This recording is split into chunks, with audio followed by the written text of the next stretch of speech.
भारत में ईंधन नीति और ऊर्जा संरचना पर हर नई पहल केवल तकनीकी बदलाव नहीं होती, यह सामाजिक, आर्थिक और राजनीतिक बदलावों का संगम बन जाती है।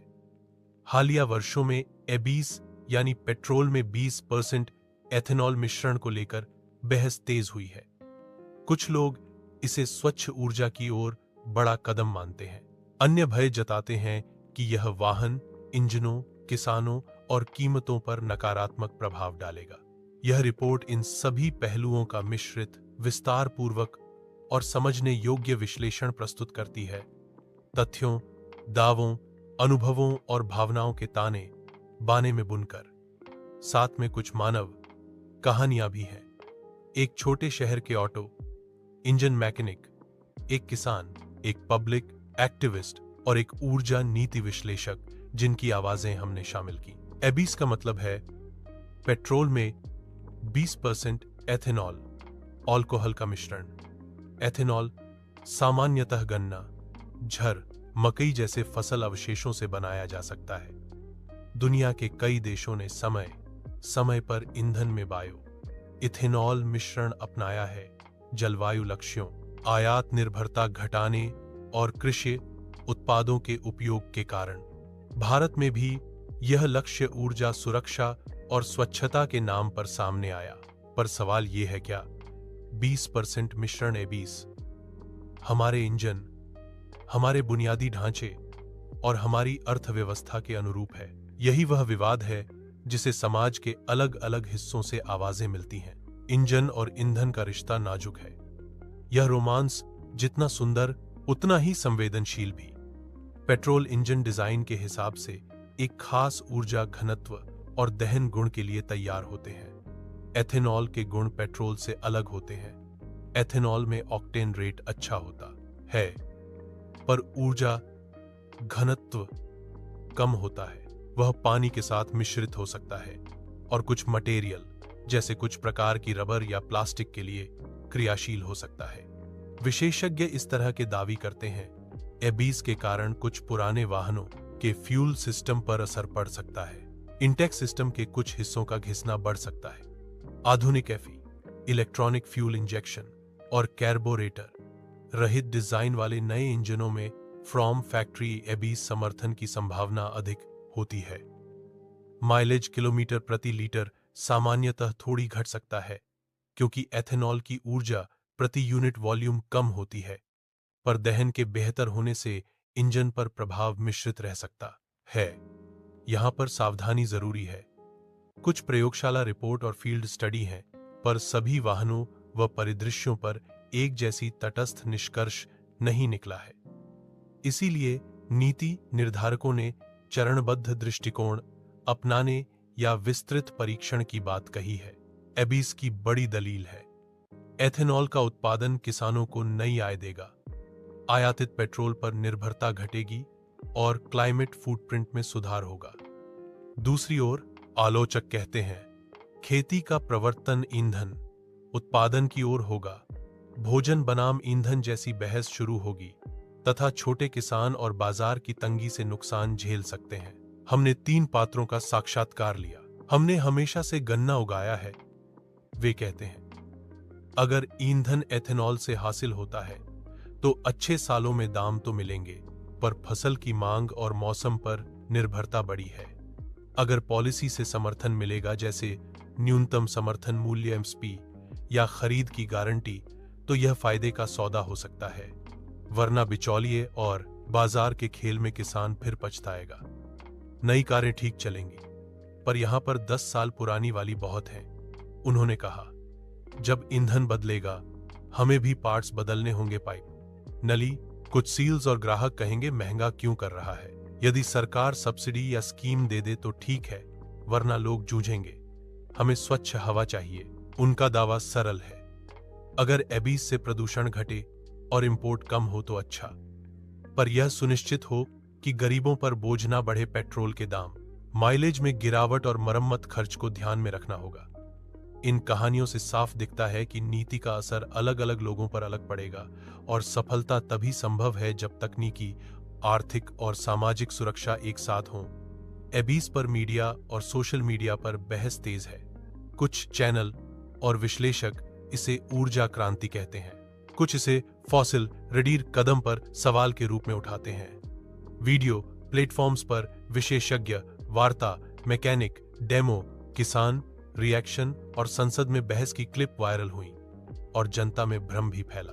कहानी में भी यही ट्विस्ट आता है, जैसे किसी यूट्यूब वीडियो के नीचे टिप्पणियां, एक तरफ उत्साह, दूसरी ओर डर और तृप्ति। मीडिया ने कहा बायो इथेनॉल से आयात घटेगा, आलोचक ने कहा संरचना तैयार नहीं है, इंजन पर असर पड़ेगा। वास्तव में मीडिया की भूमिका दो तरह की रही, जानकारी फैलाना और भीड़ की भावनाओं को तेज करना। इसलिए रिपोर्टिंग की विश्वसनीयता और संदर्भ का खुलासा करना बहुत आवश्यक है। हमने एक छोटे शहर में, जहां सार्वजनिक बसें और पुराने टैक्सी बेस सिस्टम ज्यादा हैं, फील्ड सर्वे किया। नंबर बताते हैं कि कुछ टैक्सी ड्राइवरों ने कहा कि पेट्रोल बदलने से माइलेज घटा, पर परफॉर्मेंस में कोई बड़ा अंतर नहीं दिखा। दूसरी ओर 2-3 वाहन मालिकों ने बताया कि कुछ इलेक्ट्रिकल पार्ट्स और नली लीक की शिकायत हुई, जिसे मरम्मत कराना पड़ा। बस ऑपरेटर ने कहा कि बड़े फ्लीट अपडेट और टेस्टिंग के बिना बदलाव लाभकारी नहीं होता। यह केस स्टडी दिखाती है कि बड़े पैमाने पर डिजिटल प्रचार और नीति के बीच जमीन पर छोटे छोटे ऑपरेशनल मुद्दे अधिक दिखाई देते हैं। एथेनॉल के पर्यावरण प्रभाव जटिल हैं। जैविक ईंधन की खेती का प्रभाव मिट्टी, जल उपयोग और भूमि उपयोग पैटर्न पर पड़ सकता है। पर अगर बायो वेस्ट, फसल अवशेष और उन्नत तकनीक से एथेनॉल बने तो कुल कार्बन फुटप्रिंट घट सकता है। विशेषज्ञों का कहना है, यदि एथेनॉल स्थायी खेती पद्धतियों और बायो वेस्ट आधारित फीडस्टॉक से बने तो लाभ अधिक होगा। परंतु शर्त यह है कि फसल प्रतिस्थापन से खाद्य सुरक्षा प्रभावित न हो। इस प्रकार पर्यावरणीय लाभ हिमाक्ष की तरह नाजुक हैं। सही पॉलिसी और निगरानी के बिना वो पिघल भी सकते हैं। एक सफल एबीस संक्रमण के लिए नीति निर्माताओं के पास कुछ स्पष्ट विकल्प हैं। 1. फेज्ड इंप्लीमेंटेशन, चरणबद्ध कार्यान्वयन। सिर्फ नए वाहनों के लिए प्रारंभ, फ्लीट टेस्टिंग और gradual scale up. 2. Technical standard और सर्टिफिकेशन, इंजन निर्माता और ऑटो इंडस्ट्री का सहयोग अनिवार्य, पार्ट्स कंपैटिबिलिटी का मापदंड तैयार। 3. किसान समर्थन स्कीम, एमएसपी, खरीद गारंटी और लॉजिस्टिक सब्सिडी, ताकि किसानों को लाभ मिल सके। 4. मैकेनिक प्रशिक्षण प्रोग्राम, छोटे कार्यशालाओं को अपडेट करना जरूरी, सरकार अथवा प्राइवेट पार्टनरशिप से ट्रेनिंग और सप्लाई किट। 5. स्पष्ट जानकारी अभियान, मिथकों को तोड़ने के लिए वैज्ञानिक डेटा और प्रयोगात्मक नतीजे आम जनता तक पहुंचाना। यदि ये कदम समय पर और पारदर्शिता के साथ उठाए जाएं, तो जोखिम घटेंगे और लाभ अधिक टिकाऊ होंगे। अब एक पल के लिए आंकड़ों और नीतियों को पीछे रखिए, दिल की भाषा भी सुनिए। चिंताएं हैं, उम्मीदें भी हैं।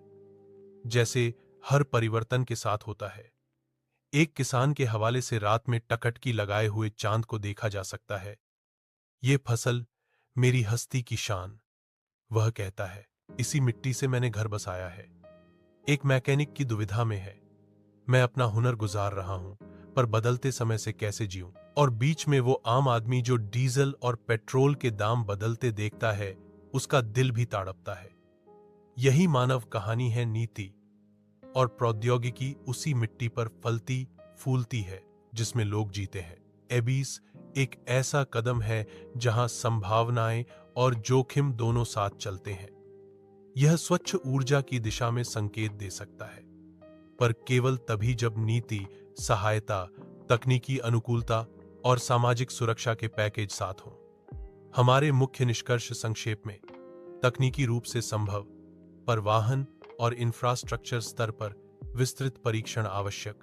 किसानों के लिए अवसर, पर बाजार, नियमन और खरीद गारंटी के बिना यह अवसर जोखिम में बदल सकता है। पर्यावरणीय लाभ संभावित हैं, पर स्रोत और उत्पादन पद्धति पर निर्भर। मीडिया और संचार साफ सुथरे, प्रमाण आधारित और संयमित होने चाहिए, ताकि अफवाहें नियंत्रित रहें। लॉजिस्टिक्स और support mechanics, spare parts, training के बिना जमीन पर बदलाव कठिन होगा। 1. Staged roll out. पहले सरकारी फ्लीट तथा नए वाहन मैन्युफैक्चरर्स सर्टिफाइड के लिए एबीस का प्रयोग। 2. फील्ड रेसिलरी टेस्टिंग। विविध क्लाइमेट और वाहन आयु के आधार पर विस्तृत फील्ड अध्ययन कम से कम 12-24 महीनों के लिए। 3. किसान समर्थन एथेनॉल फीडस्टॉक के लिए एमएसपी, लॉजिस्टिक्स इंसेंटिव और छोटे किसानों को क्लस्टर स्कीम। 4. शिक्षा और वर्कशॉप्स, स्थानीय मैकेनिकों के लिए मुफ्त या सब्सिडाइज्ड ट्रेनिंग कैंप। 5.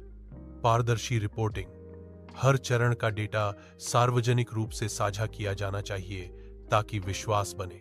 जब सड़क पर निकलेगा नया सवेरा, इंजन गाएगा, बदलेंगे पुराने फेरा। किसान की मेहनत, मैकेनिक की कला, सब साथ चलें तो मिलेगी राह पूरा।